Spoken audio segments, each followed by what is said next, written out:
ఓం శాంతి. August 15 ఈరోజు స్వతంత్ర దినోత్సవం. భారతవాసీలైన మనందరికీ చాలా గర్వకారణం ఇది.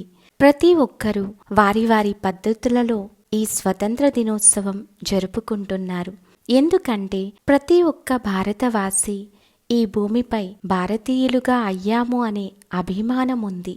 ఈ స్వతంత్ర దినోత్సవానికి బ్రహ్మకుమారీస్ తరఫు నుండి దేశ ప్రజలందరికీ కూడా కోటి కోటి శుభాకాంక్షలు. ఈరోజు భారతదేశంలో ఈ విధానం నడుస్తోంది. హర్ ఘర్ తిరంగా, ప్రతి ఇల్లు జెండా. తిరంగా అనగానే విశేష రంగులు ఇమిడి ఉన్నాయి. కింద పచ్చని రంగు దేని ప్రతీక అనగా భారతదేశం రైతుల దేశం.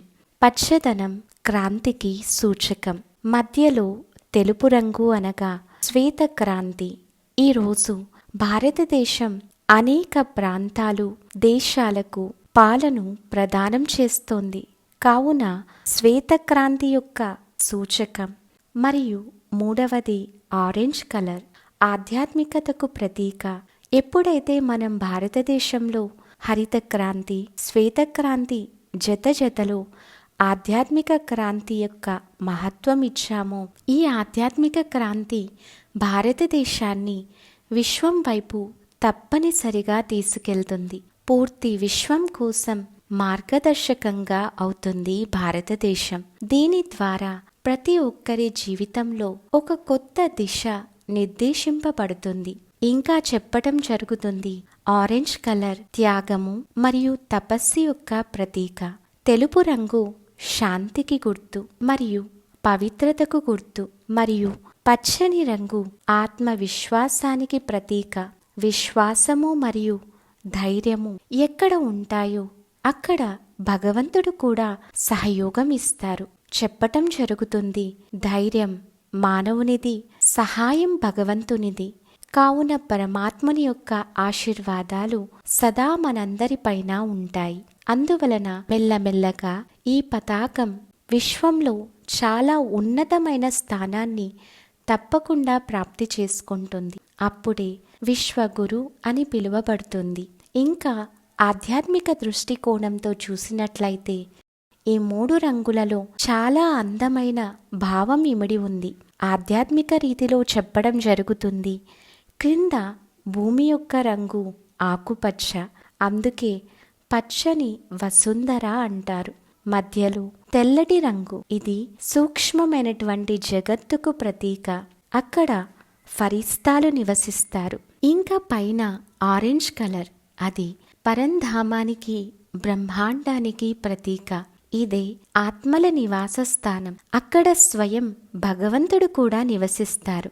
ఇంకా మధ్యలో చక్రం, దానిని అశోక చక్రం అని కూడా అంటారు. ఇందులో 24 స్పైక్స్ ఉన్నాయి, అనగా 24 గంటలు అని కూడా చెప్పచ్చు, లేదా 24 అవతారాల యొక్క ప్రతీక అనొచ్చు. ప్రతి సమయం మహాన్ ఆత్మలు ఈ విశ్వంలో అవతరించి భారతదేశానికి సదా ఒక శ్రేష్టమైన దిశను ప్రదానం చేశారు. జతలో ఇది సృష్టి చక్రానికి కూడా ప్రతీక. ఈ సృష్టి చక్రం యొక్క 4 భాగాలుగా విభజించబడి ఉంది. సత్య, త్రేత, ద్వాపర, కలియుగాలు. ఇక్కడే ఆత్మలు పరిపాలన చేస్తాయి. మనం స్వతంత్రం తెచ్చుకున్నాం. ఎందుకంటే ఏ ఒక్కరూ కూడా బంధనాలలో ఉండాలని కోరుకోరు, స్వతంత్రతని కోరుకుంటారు. పక్షి కూడా బంధనలో రావటానికి ఇష్టపడదు, స్వతంత్రంగా ఉండాలని కోరుకుంటుంది.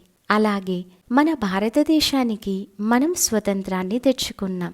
కానీ మరొక స్వతంత్రత అలాగే ఉండిపోయింది.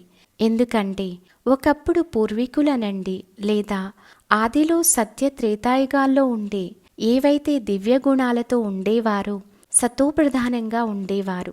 అలాంటిది మనం ఈరోజు అవగుణాలు, కామ, క్రోధ, లోభ, మోహ, అహంకార, ఈర్ష, ద్వేషం, వీటన్నింటి బంధనాల్లోకి వచ్చేసి మన అసలైన గుణాల యొక్క స్వతంత్రతను కోల్పోతూ వచ్చాం.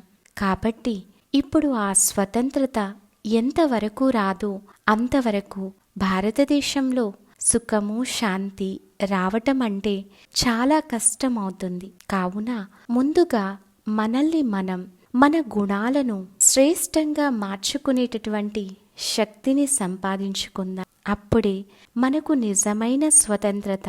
ఈరోజు ప్రతి ఒక్కరూ అనేక రకాల చెడు అలవాట్లకు బానిసై ఉన్నారు. పుట్టినప్పుడు ఎవ్వరూ ఈ చెడు అలవాట్ల బంధనలో లేరు, కానీ తరువాత ఈ బంధనలోకి వచ్చేస్తున్నారు. ఈ బంధన ప్రతి ఒక్కరికి దుఃఖాన్ని ఇస్తోంది, అశాంతినిస్తోంది. కావున మనం ఈ వ్యసనాల నుండి కూడా స్వయం బంధనముక్తులుగా అవ్వాలి. అప్పుడే నిజమైన స్వతంత్రం వస్తుంది. మన అవగుణాలు, మన చెడు అలవాట్లు, వీటన్నింటి నుండి మనం ముక్తులుగా కావాలి. దీనికోసం ప్రతి ఒక్కరి పట్ల శుభకామన, శ్రేష్ఠ భావన, అందరి పట్ల గౌరవం, ఇవి మన దైవీ గుణాలను బయటకు తీస్తుంది. అందరికీ సంతోషాన్ని పంచాలి, ఎవ్వరికీ దుఃఖాన్ని ఇవ్వకూడదు. ఇదే నిజమైనటువంటి స్వతంత్రత.